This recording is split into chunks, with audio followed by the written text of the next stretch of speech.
What's up mga kaawit? Last time na pag-usapan natin yung introduction to our transfer taxation, na pag-usapan na rin natin yung terminologies pagdating sa succession. Ngayon pag-uusapan naman natin kung sino-sino yung mga tao pagdating sa mata ng taxation or yung estate taxation.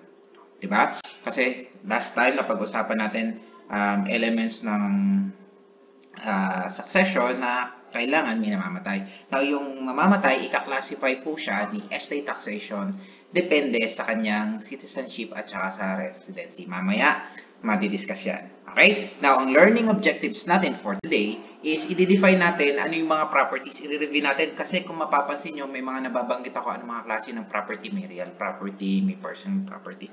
I-define natin yan, i-review natin para dun sa mga taong nakalimutan na or sa taong walang background pagdating dun sa ganong properties. Then, iintindihin din natin yung paano natin malalaman if yung property is nasa loob or nasa labas ng Pilipinas. Now, madali lang yan para dun sa ibang property. Ang problema pagdating dun sa intangible properties, medyo clarify natin ang konti. Okay? And then finally, yung mismong topic natin, papasadahan na natin yung how do we classify yung individual or yung decedent natin. Okay? So, simulan na natin.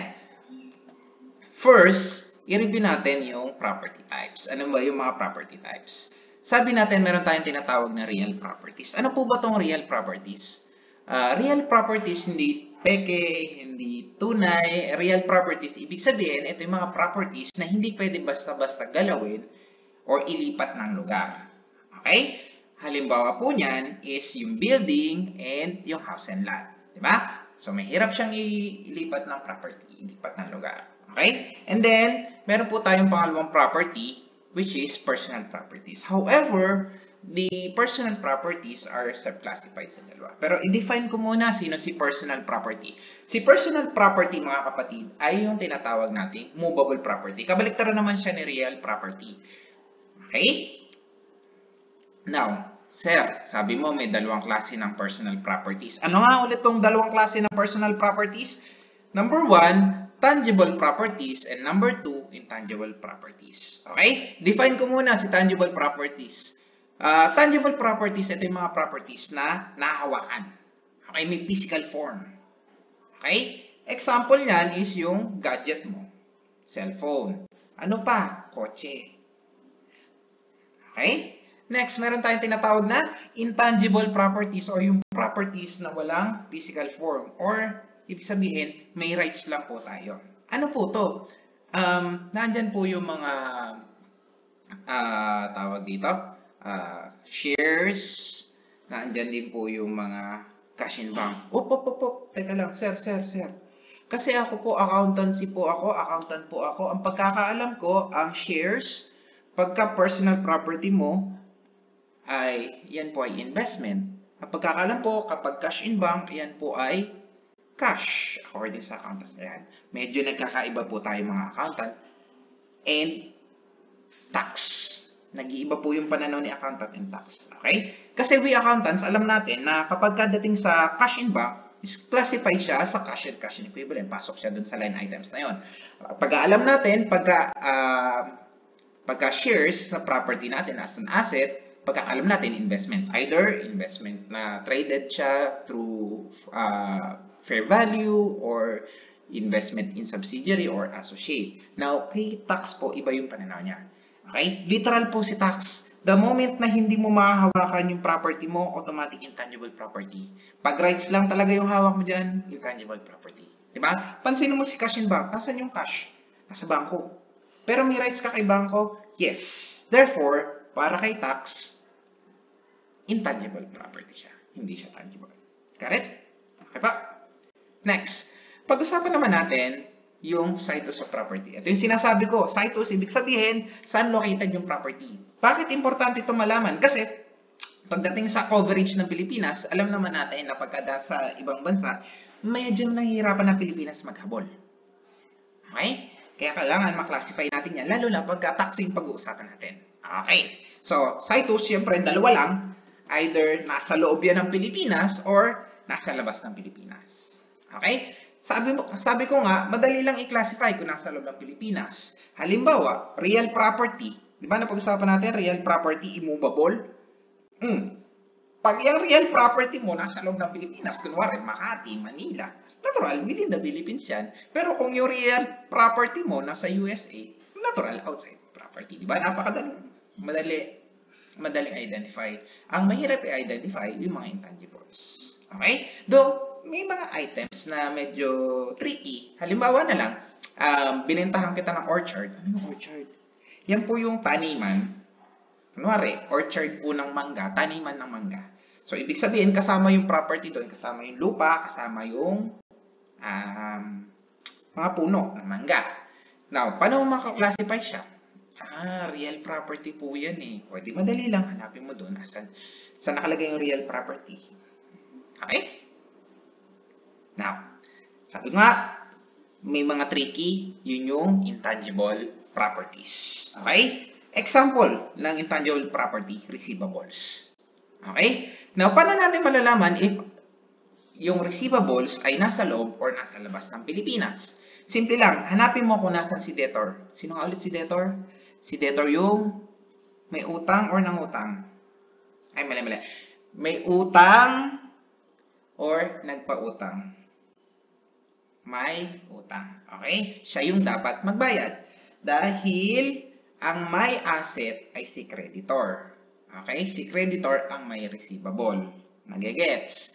Now, ang hahanapin natin kung nasaan si debtor.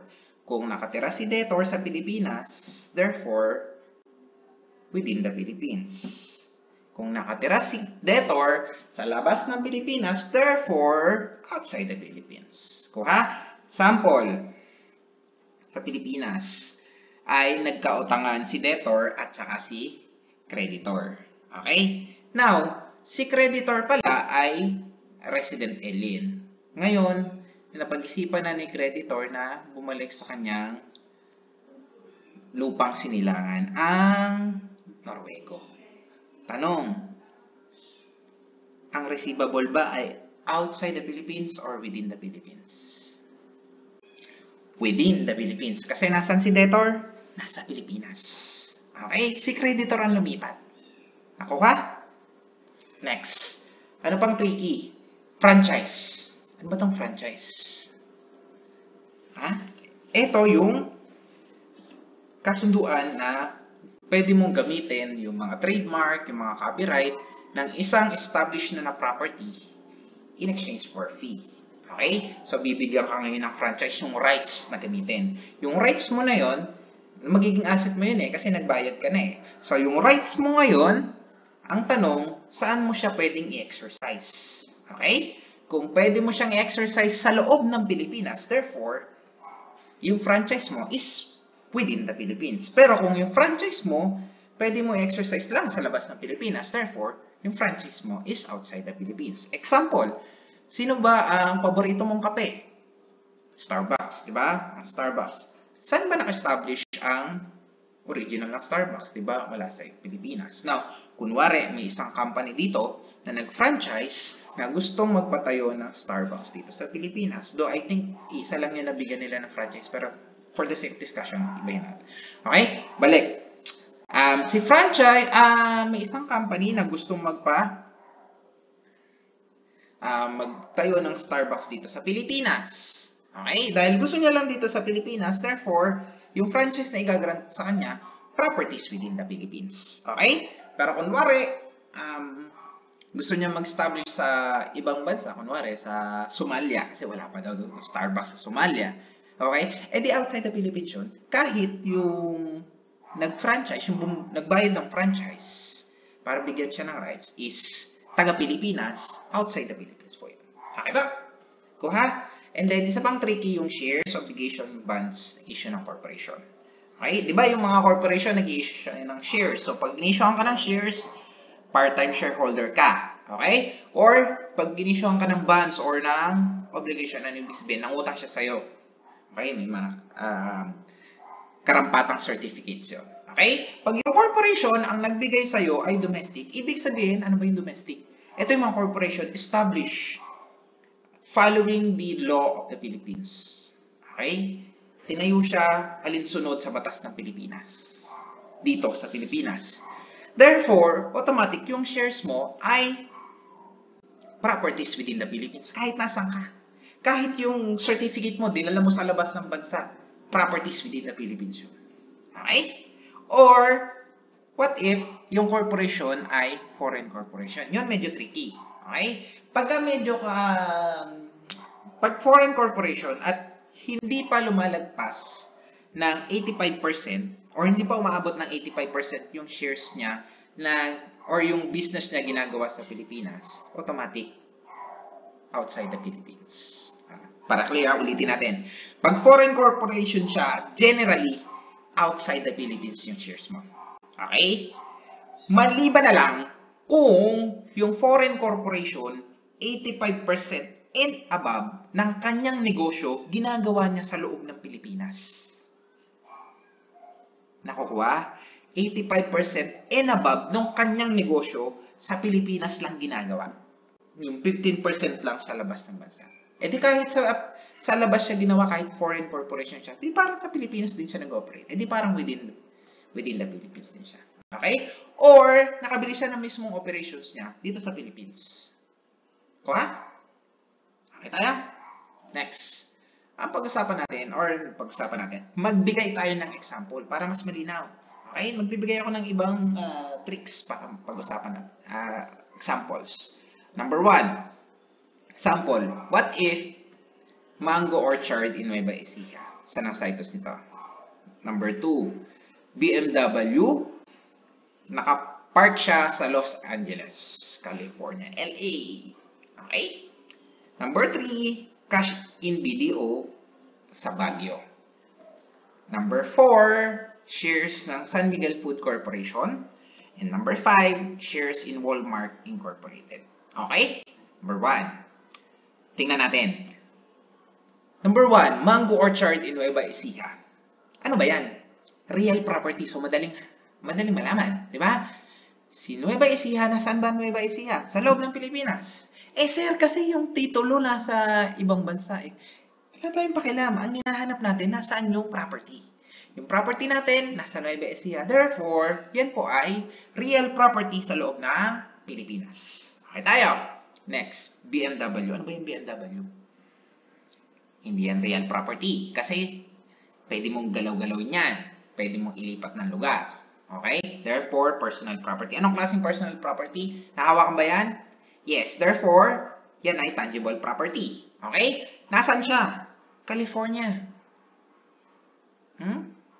Therefore, yan ay nasa labas ng Pilipinas. Kahit ang registration nasa labas ng Pilipinas or kahit nandito sa Makati. Okay? Kasi yung mismong property nasa labas ng Pilipinas. So, madali lang yan, di ba? Cash in BDO. Baguio branch. Okay? O, baka malito ka pa.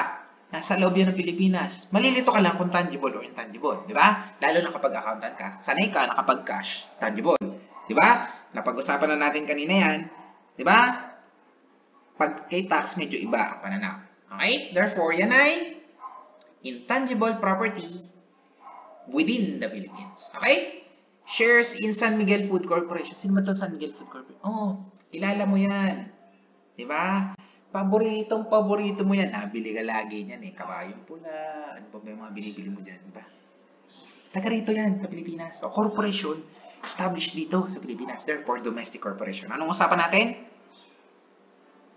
Domestic within the Philippines, kahit nasaan pa yung certificate. Okay? At yan ay intangible property. Kuha po. Sir, Walmart Incorporated. Ang alam ko lang, Walter Mart eh. Oo, iba po yung Walmart, mga kapatid. Sa US yata yan eh. Di ba? Dahil sa US yan, automatic, outside the Philippines. At dahil shares yan, yan ay intangible property. Okay tayo? Okay, let's proceed. Types of individual. Ito na. Ito na yung highlight ang topic natin ngayon. Ano ba ang mga klase ng individual? Okay? Review natin. Kung tutusin, dalawa lang. Ano yan? Pilipino at hindi Pilipino. Okay? Kaya lang ang problema, medyo maiiba siya because of presidency. Ano yung ibig sabihin nun? Okay? Sa citizen natin, meron tayong tinatawag citizen. Ano ba yung citizen? Pilipino. Okay? Meron tayong tinatawag na resident citizen, ibig sabihin, Pilipino na nakatira sa Pilipinas. And meron tayong tinatawag na non-resident citizen, Pilipino na hindi nakatira sa Pilipinas. Either nag-aaral siya sa ibang bansa or nagtatrabaho siya. Bakit naging classified sa dalawa? Next, meron tayong tinatawag na alien. Okay? Hindi yan yung malalaki mata. Yan po yung mga hindi Pinoy, yan mga foreigner. Okay? Foreigner na hindi siya nagpa-naturalize na Pilipino. Okay po. Okay? Now, dalawa din. Resident, alien, at saka non-resident alien. Okay? Alien na nakatira dito or alien na hindi nakatira dito. Nadalaw lang. Okay? Now, medyo subclassified si non-resident alien sa dalawa. Kasi, pagdating sa estate taxation, meron pa tayong tinatawag na reciprocity clause. Okay? Kaya meron tayong non-resident alien from foreign country with reciprocity clause and from foreign country without reciprocity. Okay? Mamaya madidiscuss yan. Okay. Yan. Sino-sino? Ano ba yung mga gross estate? Ano ba itong tinatawag nating gross estate? Ito yung magiging basis natin in computing the estate tax. Okay? Kaya, ang tanong, pagdating sa pag-compute ng estate tax, ano ba yung mga included? Balikan natin yung type ng individual kasi may effect yan doon sa type ng individual or yung decedent natin. Okay? Meron tayong tinatawag na resident citizen, meron tayong tinatawag na non-resident citizen, at meron tayong tinatawag na resident alien, tsaka non-resident alien. Now, yung tatlo, citizen, resident or non-resident, at tsaka yung resident alien, madali lang. Bakit?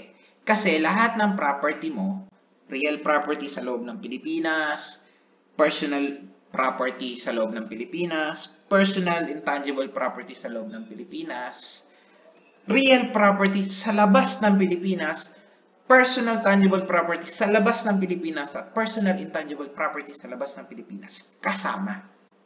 Okay? Sir, di ba itatax din siya sa outside? Nasa subject naman siya sa tax credit. Pag-usapan natin yan sa mga susunod video. Okay? Ang medyo may problema is yung non-resident alien. Bakit? Kasi ang pasok lang daw, di umano, ay lahat lang ng property sa loob ng Pilipinas. Real property within the Philippines, personal tangible property within the Philippines.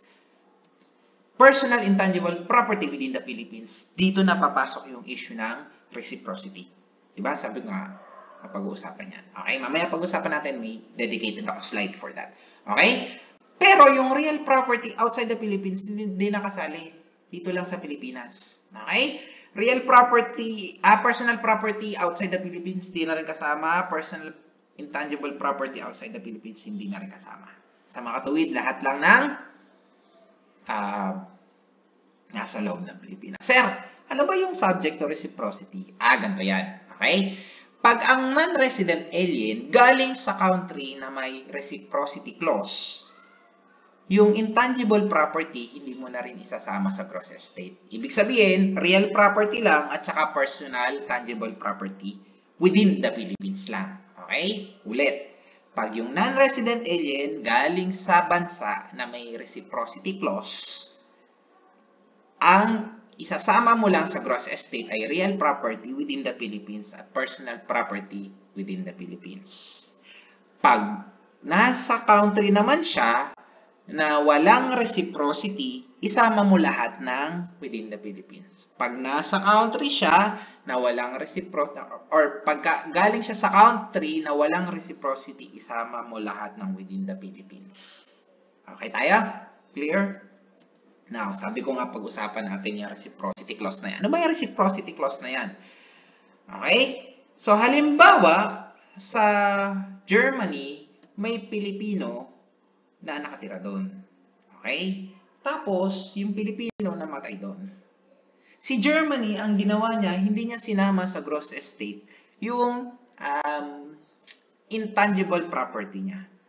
Now, kaya siya tinawag na reciprocity, we reciprocate. Therefore, if a German in the Philippines, non-resident alien, died, hindi na rin natin isasama yung kanyang intangible property pag-compute ng tax. Kuha? Okay? Reciprocity clause, ibig sabihin, nire-reciprocate natin yung binigay sa atin. Kunwari, again, dun sa example, hindi isinama sa pag-compute ng estate tax yung intangible property ng Pinoy na namatay sa Germany. Yung mga German dito sa Pilipinas, hindi na natin isasama yung intangible property sa pag-compute ng estate tax niya. Kuha? We reciprocate. Okay tayo? May questions? None. Thank you for listening.